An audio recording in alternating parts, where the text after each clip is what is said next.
Bismillahirrahmanirrahim. Assalamualaikum warahmatullahi wabarakatuh. Ahlan wa sahlan semuanya. Selamat datang di episode ke-6 dari kajian tafsir tematik Ramadan kita. InsyaAllah pada episode kali ini kita akan membahas sebuah mathal atau perumpamaan yang singkat namun sangat panjang pembahasannya di dalam Al-Quranul Karim. Ya, kami memohon pertolongan Allah Subhanahu wa Ta'ala agar kami dapat menyampaikan keindahan dan kekuatan ayat ini secara efektif sehingga audiens semuanya bisa menangkap permata hikmah di dalam contoh ini. Adapun contoh yang akan kita bahas adalah tentang jaring laba-laba atau al-ankabut. Nah, laba-laba ini kalau kita lihat di dalam Al-Quran ditulis dengan kata yang unik, al-ankabut.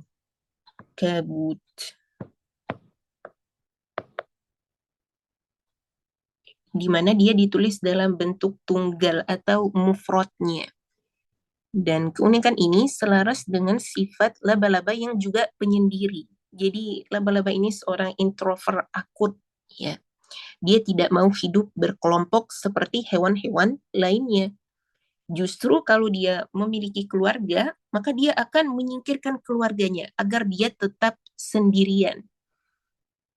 Dia akan memakan telur-telurnya, akan memakan pasangannya, suaminya, atau istrinya, memakan adik-adiknya, kakak-kakaknya, bahkan anak-anak laba-laba itu akan memakan induknya.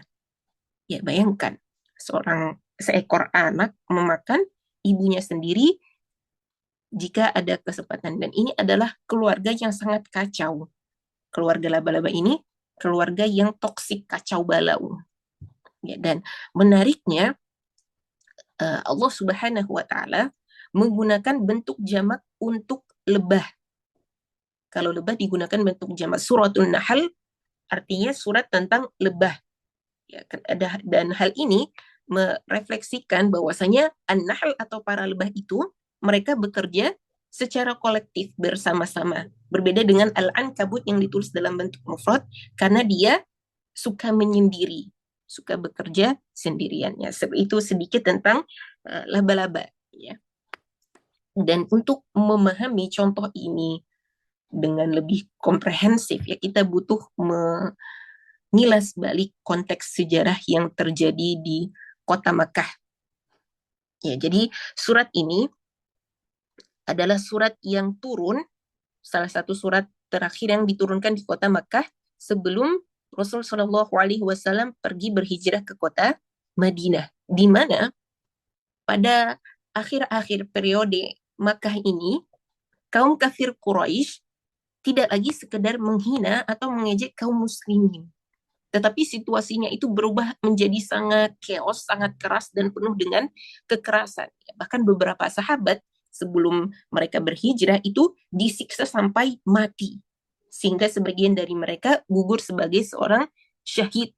Ya, bahkan muncul wacana-wacana untuk membunuh Rasul Shallallahu Alaihi Wasallam. Ya, ketika kufar Quraisy ini mendengar beliau akan pergi berhijrah. Jadi surat ini turun ketika intensitas permusuhan dari kaum kufar Quraisy itu mencapai titik ekstrimnya, mencapai puncaknya. Otomatis ini membuat posisi para sahabat radhiyallahu anhum menjadi sangat sulit pada masa itu. Dan kalau kita lihat, ya, di contohnya ini, mathalul ladzina takhadhu min dunillahi awliya kamathalil ankabut. Nah, kita akan mengulik kata awliya di sini atau waliyun agar kita bisa memahami dengan lebih utuh, ya. Jadi kata awliya atau wilayah itu berasal dari kata wilyah atau waliyah. Wilyah ini adalah bantalan atau pelana yang diletakkan di atas kulit hewan. Nah, di sini agar kulit tersebut tidak lecet atau iritasi. Ya, jadi bantalan tipis atau pelana ini dalam bahasa Arab disebut sebagai wilyah atau barda'ah ya samanya. Nah, seiring berjalannya waktu akibat keringat dan panas yang terus-menerus, wilyah ini atau bantalan ini lama-lama akan melekat sangat kuat pada punggung hewan. Ya, bantalan ini seperti stiker atau lem, sehingga ketika seseorang ingin melepaskan wilyahnya, maka harus dikelupas dengan susah payah. Ya, dari kata ini muncullah kata kerja waliya, yali, wilyun, waliyun. Ya, jadi waliyun itu adalah suatu hal yang memiliki kemelekatan atau kedekatan dengan hal lainnya, yaitu namanya waliyun. Ya, jadi waliyun, jadi kata aulia ini berasal dari kata tersebut. Nah, di kota Makkah itu sendiri, kalau kita kilas balik ke kota Makkah ya, perlindungan orang yang tinggal di dalamnya itu tidak datang dari pemimpinnya, dari pemimpin kota Makkah, melainkan dari kesukuan. Ya, jadi di kota Makkah itu terdapat kabilah-kabilah atau suku-suku. Apabila kita bukan bagian dari suatu kabilah, maka kita harus berafiliasi dengan kabilah tertentu agar kita memiliki perlindungan ya atau kepemimpinan wilayah. Ya, jadi setiap orang yang ingin memiliki wilayah atau daerah kekuasaan, daerah perlindungan harus beraliansi dengan sebuah kabilah. Dan biasanya orang-orang ini akan mencari wilayah atau perlindungan kepada kabilah yang terkuat.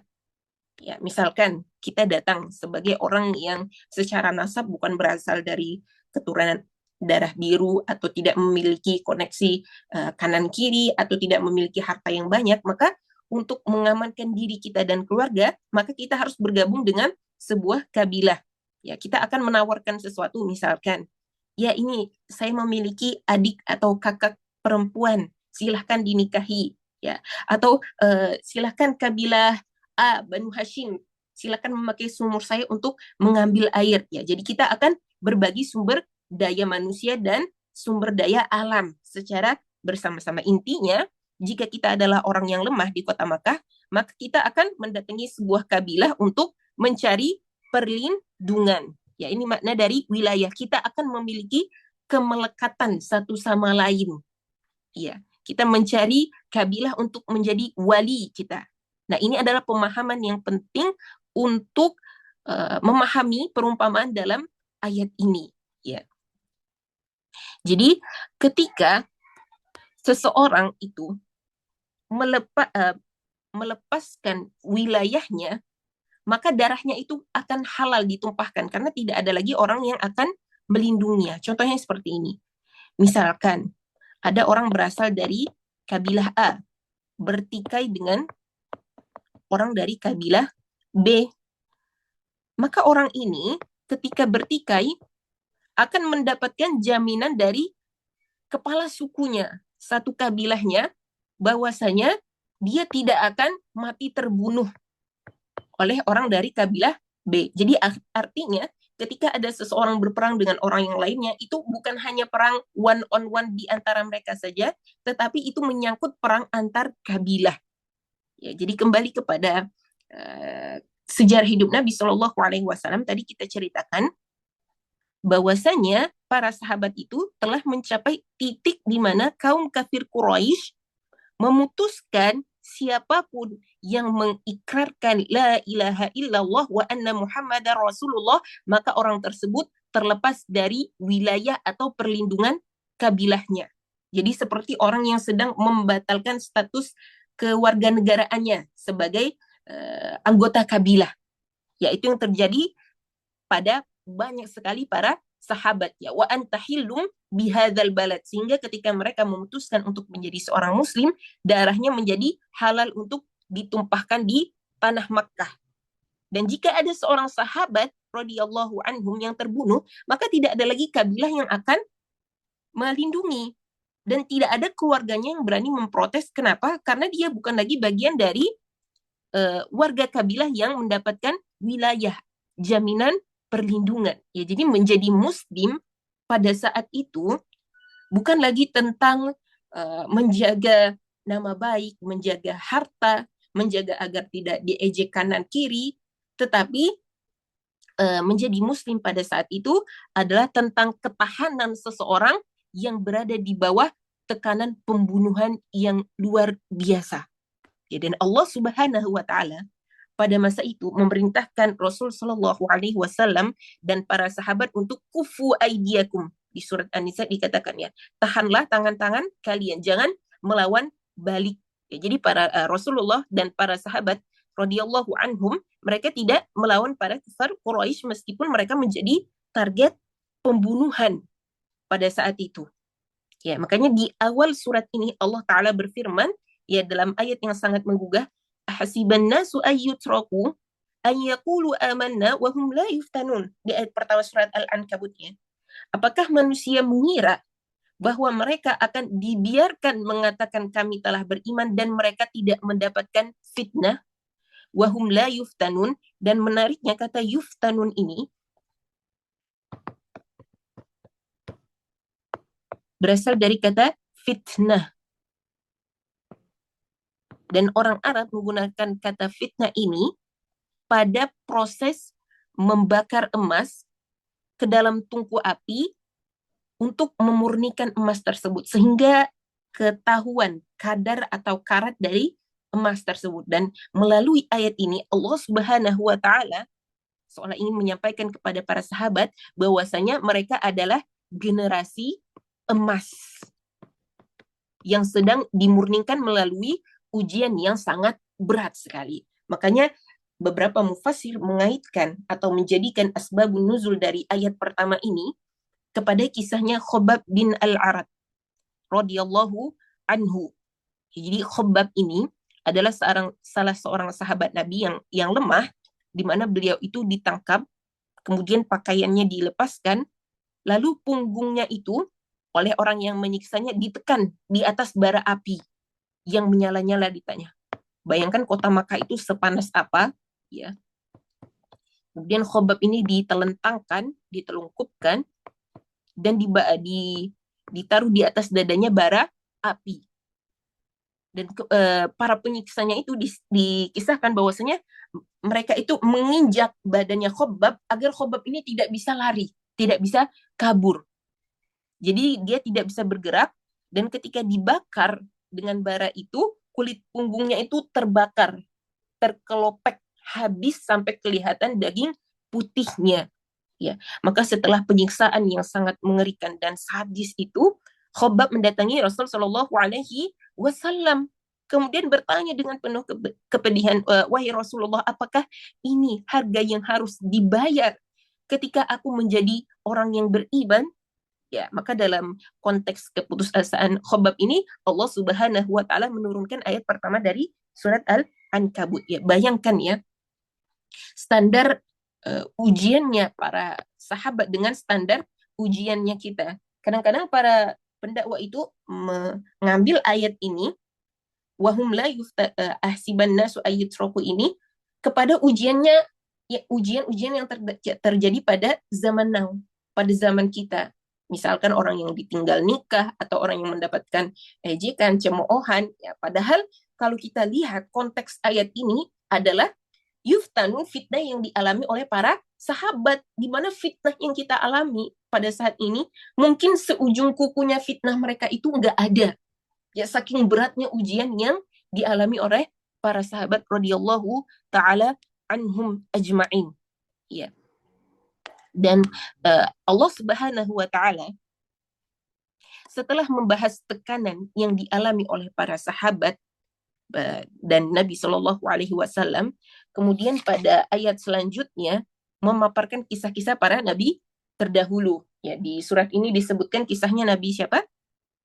Nabi Nuh, ya, Nabi Ibrahim, Nabi Syuaib, Nabi Musa, dan yang lainnya. Di mana kalau kita perhatikan para nabi ini, Nabi Nuh, ketika medan dakwah itu menjadi sangat sulit, Allah Subhanahu wa taala memberi Nabi Nuh jalan keluar berupa menyelamatkan diri dari kematian air, kematian banjir. Ya. Nabi Nuh diberikan jalan keluar berupa bahtera. Kemudian Nabi Ibrahim, ketika beliau berada di puncak penyiksaannya, dilemparkan ke dalam api, maka Allah Subhanahu wa taala menjadikan jalan keluar. Apa jalan keluarnya Nabi Ibrahim?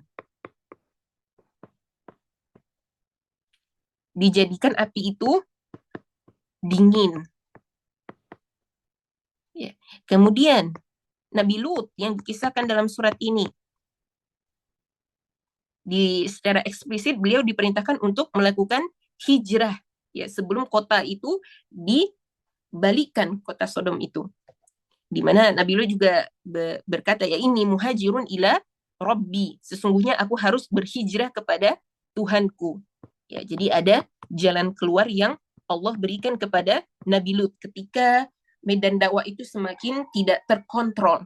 Ya, jadi pesan Allah Subhanahu wa taala bagi para sahabat radhiyallahu anhum melalui surat ini, di mana saat itu mereka sedang berada di puncak penderitaan lah, katakan, di kota Makkah.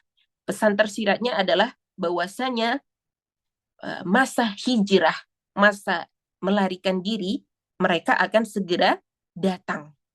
Ya, jadi isyarat-isyarat melalui kisah-kisah para anbiya ini diberikan kepada para sahabat di akhir fase keberadaan mereka di kota Makkah, bahwasanya mereka akan segera meninggalkan kota tersebut. Ya, jadi dalam tekanan yang luar biasa ini, ya, para sahabat harus membuat pilihan yang sangat berat. Ya. Apakah mereka akan tetap memilih untuk takut kepada Allah dan Rasulnya, kemudian menjadikan Allah sebagai waliyun, sebagai pelindungnya, atau dia tetap berpegang teguh pada wali yang lama, yaitu para pemimpin kabilah, pemimpin manusia. Jadi di ayat ini Allah Subhanahu wa taala mengisahkan, ya, bahwasanya pertaruhan iman yang sangat nyata sedang dialami oleh para sahabat, di mana mereka harus memilih di antara mendapatkan wilayah kewalian, perlindungan dari kabilahnya, atau wilayah waliyun dari Allah Subhanahu wa taala di atas segala risiko duniawinya. Either mereka dibunuh atau mereka harus pergi dari kota Makkah. Dan kalau kita melihat di sini, aulia, ya, siapa tokoh-tokoh yang menjadi wali di kota Makkah pada saat itu? Tokoh-tokoh yang menjadi miliarder, yang menindas orang-orang yang berada di bawahnya. Abu Lahab, kemudian ada Abu Jahal, ada Walid bin Mughirah, ada Abu Sufyan,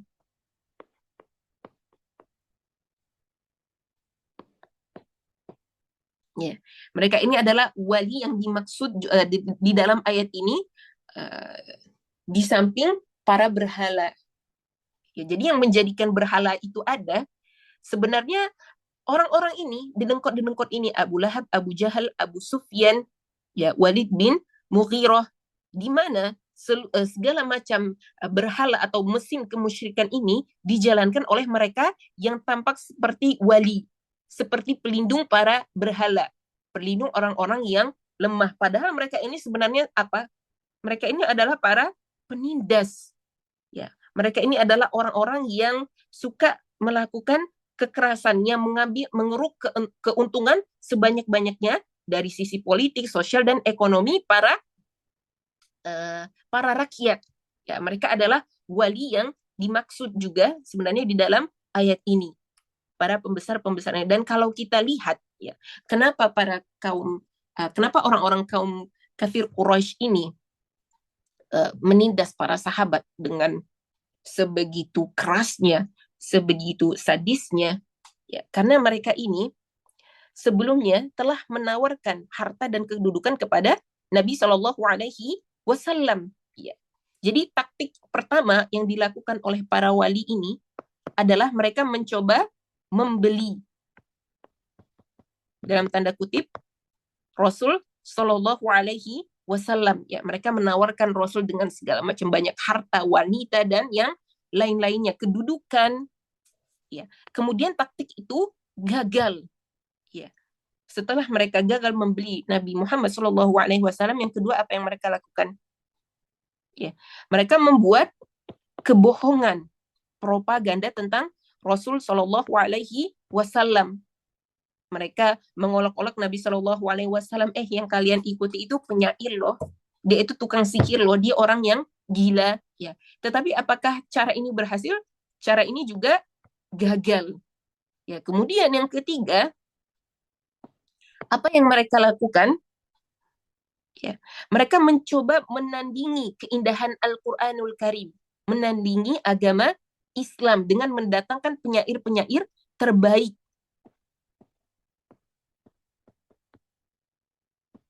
Kemudian apa yang terjadi? Cara ini juga gagal. Ya.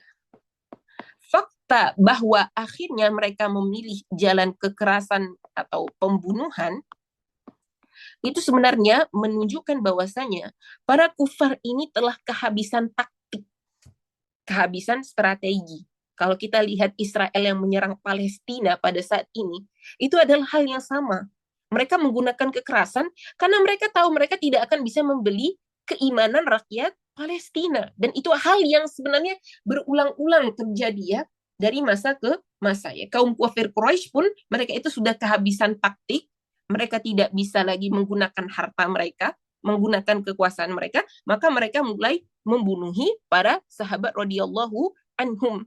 Kalau kita lihat, kalau mau fair ya, sebenarnya perdebatan kata-kata harusnya dilawan dengan kata-kata. Ya, dakwah atau ayat Al-Qur'an itu seharusnya dilawan dengan dakwah yang sama. Namun karena Al-Qur'anul Karim yang disampaikan oleh Nabi Shallallahu Alaihi Wasallam itu terlalu kuat dan tidak bisa dikalahkan, tidak bisa dipatahkan, maka satu-satunya jalan bagi mereka untuk membungkam dakwah ini dengan apa? Dengan pembunuhan, dengan kekerasan. Ya, dalam konteks inilah Allah Subhanahu wa taala menurunkan contoh yang sangat-sangat deep, sangat-sangat mendalam, di mana Allah taala berfirman, "Matsalul ladzina takhadhu min dunillahi awliya kamatsalil ankabuti takhadat baita." Adapun orang-orang yang menjadikan selain Allah sebagai walinya, sebagai pelindungnya, itu seperti seekor laba-laba yang membuat sebuah rumah. Wa inna auhanal buyuti labaitul ankabut, dan sesungguhnya rumah yang paling lemah itu adalah rumahnya laba-laba, laukanu ya'lamun.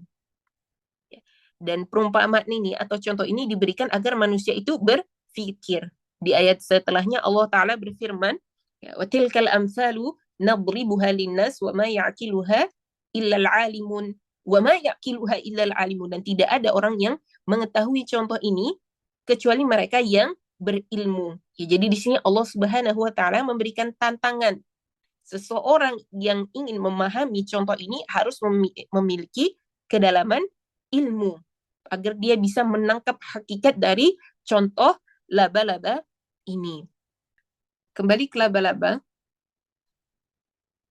Kalau kita melihat ya, laba-laba ini dia menghasilkan jaring yang kekuatannya itu sangat-sangat kuat ya, jaring laba-laba ini, di mana meskipun dia 10 kali lebih tipis dari rambut manusia, tetapi dia memiliki yang namanya tensile strength atau kekuatan seperti kekuatannya baja. Bahkan dia lebih bagus karena dia lebih fleksibel. Ya, jadi jaring laba-laba ini teknologinya digunakan untuk memproduksi rompi anti peluru. Tetapi disinilah letak keajaiban firman Allah Subhanahu wa Ta'ala. Mengapa Allah menyebutnya sebagai auhanal buyut, rumah paling lemah, padahal material atau jaring laba-laba ini sangat-sangat kuat. Ya, kita katakan tadi benang sutranya secara individu, benang laba-laba ini adalah sangat kuat. Tetapi kesimpulan yang bisa kita ambil di sini, meskipun laba-laba ini materialnya atau jaringnya ini adalah yang paling kuat dan terbaik di alam ini, tetapi secara desain dia adalah struktur rumah yang paling lemah. Kenapa? Karena jaring laba-laba ini justru dibuat terpisah-pisah sehingga banyak celah di antara jaring-jaring tersebut. Jaring-jaring ini tidak kokoh.